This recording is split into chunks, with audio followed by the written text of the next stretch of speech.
Here we have the Toyota FJ Cruiser. No wait, hold on. This is not the FJ Cruiser, but this is what it was based on. This is the original Land Cruiser. This is the BJ40, or they also call it the FJ40 depending on the wheelbase. And today I'm gonna drive this car and I'm also gonna review it. But before that, please don't forget to smash the like button for the YouTube algorithm.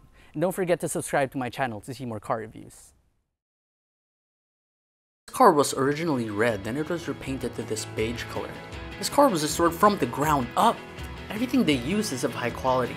The paint and even the interior is just perfect. This was entering the 2019 Manila International Auto Show.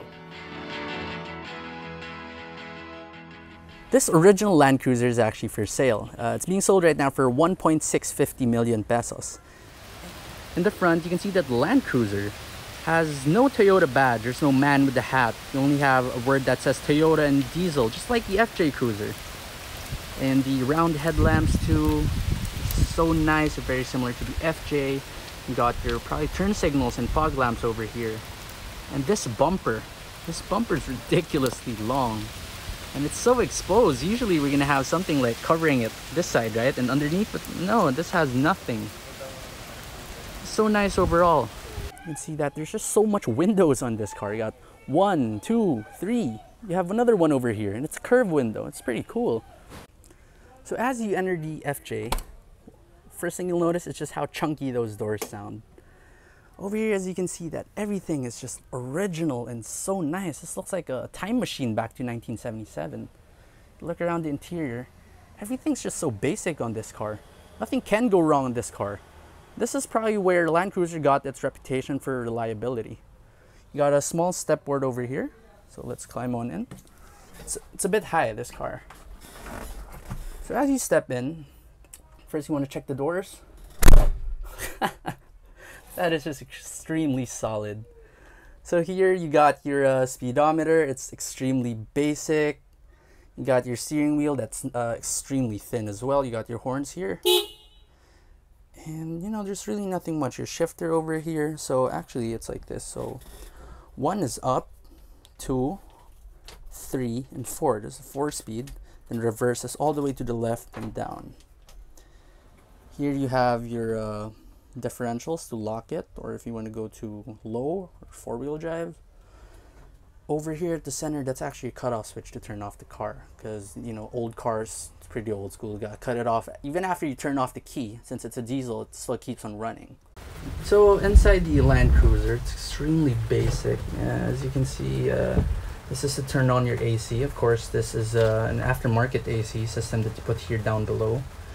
This is for your windshield wipers, and this one's for your hazard switches. This one, you got a small cubby over here that you can't seem to open.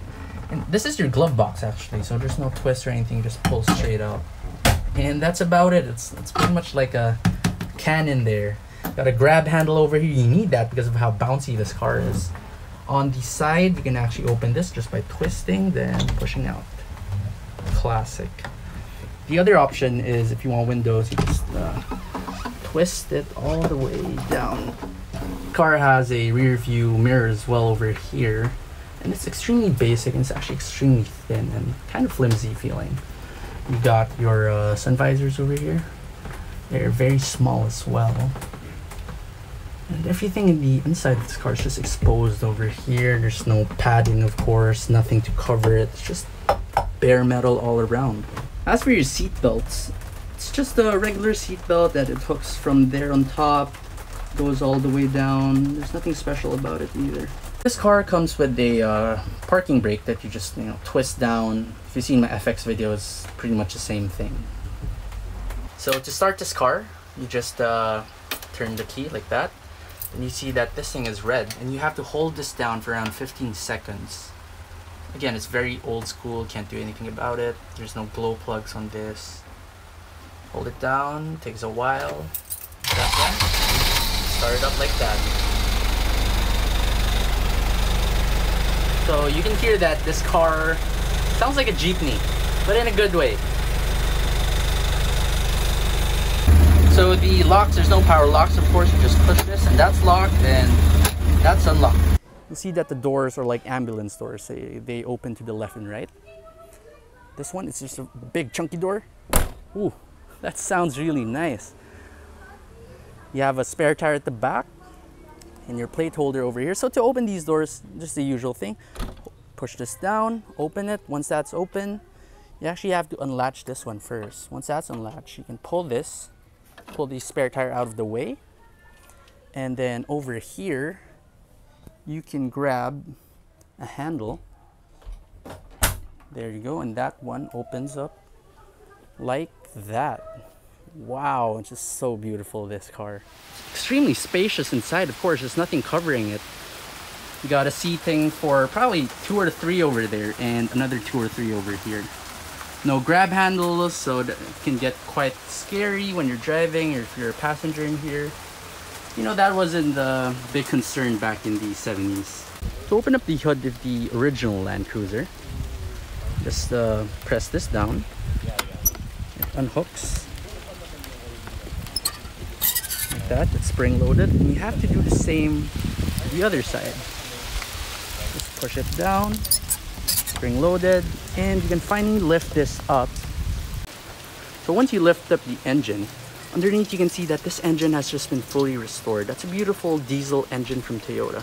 I'm not quite sure what the exact model of this engine is, but I'll put it down in the description below. You can see even the radiator and everything. They're all brand new over here. You don't have anything blocking your firewall, that's just bare metal, and that's how they did it back in the past. So nice, wiring so clean on this one. So driving the Land Cruiser, I actually drove this one a while ago, but it's a bit scary to drive. The brakes are very, very hard. It doesn't feel like it has a hydro vac. And so right now the owner is gonna drive it for me because it's also raining. First thing you'll notice with this car is just it doesn't have power steering, so it's power steering all the way. And the engine is just so loud in here. It's actually quite bumpy too. Although it's bumpy, I wouldn't say that it's uncomfortable. Right there, since we're on an incline right now, you can see that the engine seems to struggle to go up the hill, but it only seems like that. The engine actually has no problem going up the hill. It's just really the sound that doesn't give you a sense of confidence. Over here at the side, you can just open the window, and while cruising along, you can enjoy fresh air. And yeah, that's pretty much it about this car. This car is nowhere near a modern car. If you ever saw my video review on the Camaro FX, that was a bit of a struggle to drive given the fact of how old it is and how bare bones it is, but this car is just taking it to the next level. This car is just extremely old school.